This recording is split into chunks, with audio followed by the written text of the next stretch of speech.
Hello guys, what's up and welcome back to my channel, Sandy. So for today's video guys, mangunguha tayo ng puso ng saging doon sa tanim ng aming kapitbahay. So kami ang mangunguha ng puso. So sila ang nagtanim ng saging, kami ang mangunguha ng puso. Di ba? Ang galing.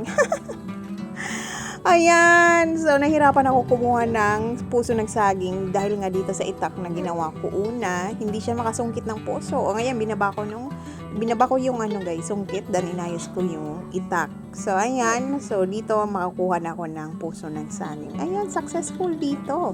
Maya nahulog na lang yung puso ng saging. So in 1, 2, 3, ayan! Ayan, di ba? May cheerer pa ako dyan. So ayan, tuwa na naman ako kasi may pang-ulam tayo, di ba? So dalawang puso ang kukunin natin guys. Punta na naman tayo sa kabila. Ayan, so medyo mataas-taas dun banda.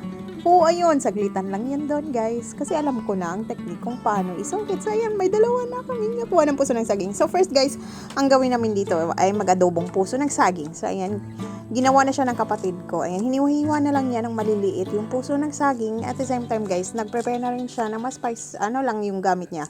Garlic at saka onion. Ayan, so syempre bago lutuin yun guys, ayan, nilagyan niya ng asin. After niya mahiwa na maliliit yung puso ng saging, lagyan niya ng asin, din ganyan. Piniga-piga para matanggal yung dagta. Ayan. So, pagkatapos niya pigain lahat, ayan, nilagay niya sa separate na bowl.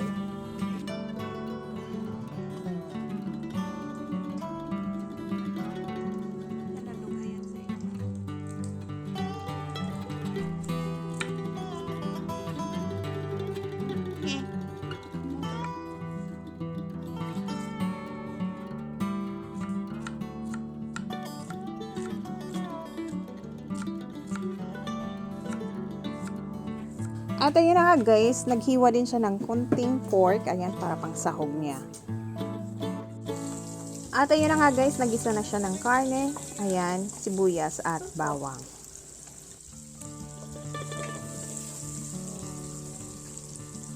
At ayun na nga guys, nilagay niya yung puso ng saging na pinigaan niya.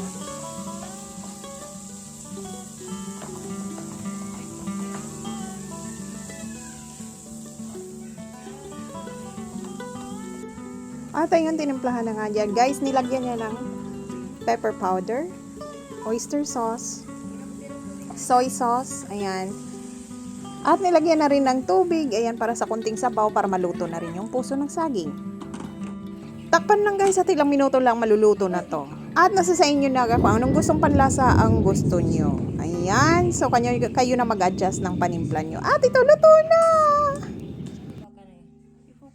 At ito na rin yung second recipe niya sa puso ng saging. Alam nyo guys, pagbukas nyo ng pag nahiwa nyo yung puso ng saging, di ba may bulaklak siya? So ito lang yung gagawin nyo. Tatanggalin nyo yung, ayan, tanggalin nyo yung medyo matigas doon sa bulaklak niya. Ayan, pinakita ko sa inyo. Then, nag-prepare na rin siya ng flour. Ayan, at nilagyan niya ng pepper powder. So, meron siyang kunting breadcrumbs. So, hindi naman yung magkasya sa lahat ng bulaklak. So, ang ginawa niya guys, hinati niya lang yung bulaklak. So, yung lulutuin niya lang ngayon, yung kaya lang sa breadcrumbs. So, hindi na talaga kaya sa breadcrumbs ang ginawa niya. Flour na lang nilagay niya at nilagyan ng cornstarch. So, ayan. Ayan. So, first guys, kumuha siya ng bulaklak. Ayan, nilagay niya sa flour. Ayan. Then, after niya maliguan ng flour, nilagay niya sa itlog. Ayan. Pagkatapos ng itlog, ayan, hinalo-halo niya yung itlog. Ayan, nung nagsama-sama na sila, ayan, naglagay din siya. Kumuha siya nito. Ayan. At nilagay sa breadcrumbs. Ayan. At ayun nga guys, isa lang na natin doon sa sa mainit na mantika. Ayun.